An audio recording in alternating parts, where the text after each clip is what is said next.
टंडे आदम जी इंतजामिया हैदराबाद ऐं कराची मां शहर में दाख़िल थींदड़नि ते कड़ी नज़र रखंदे संदन स्क्रीनिंग कराए रही है। असिस्टेंट कमिश्नर एजाज अहमद जतोई, सिहत खाते जो फोकल पर्सन डॉक्टर सादिक बलोच ऐं SHO सिटी असलम बुलो कराची ऐं हैदराबाद खां टंडे आदम में दाख़िल थींदड़नि जी चकास लाइ बाबे शाहनवाज़ गेट ते नाकाबंदी करे चेक पोस्ट कायम कई है, जिते पुलिस ऐं रेंजर्स खे मुक़रर कयो वियो आहे। चेक पोस्ट ते कराची ऐं हैदराबाद मां ईंदड़ मुसाफ़िरनि ऐं गाॾियुनि जे ड्राइवरनि जी डिजिटल थर्मल मीटर सां स्क्रीनिंग शुरू कई वई आहे। असिस्टेंट कमिश्नर एजाज जतोई ॿुधायो त शहरनि खे कोरोना वायरस जे ख़तरनि खां बचाइण लाइ कराची ऐं हैदराबाद खां शहर में दाख़िल थींदड़नि जी स्क्रीनिंग जो अमल शुरू कयो वियो आहे। असिस्टेंट कमिश्नर शहरनि खे गुज़ारिश कई त हू पंहिंजनि घरनि में रहनि त जीअं कोरोना वायरस खां बची सघे। जैसा कि आपने देखा कि आज हम एक्सरसाइज हमने शुरू करवाई है, यहाँ पे थर्मल स्क्रीनिंग से उनको स्कैन कर रहे हैं डिजिटल थर्मामीटर से।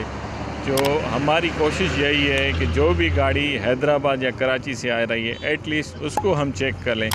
अगर उसमें किसी भी बंदे को हमें कोई सिम्टम नज़र आता है या उसको बुखार या कोई ऐसा दर्जा है तो उसका ज़्यादा महसूस होगा तो उसको हम रेफ़र करेंगे तालका हॉस्पिटल की तरफ। विजिट कयो अवामी आवाज़ मीडिया ग्रुप की वेबसाइट awamiawaz.pk।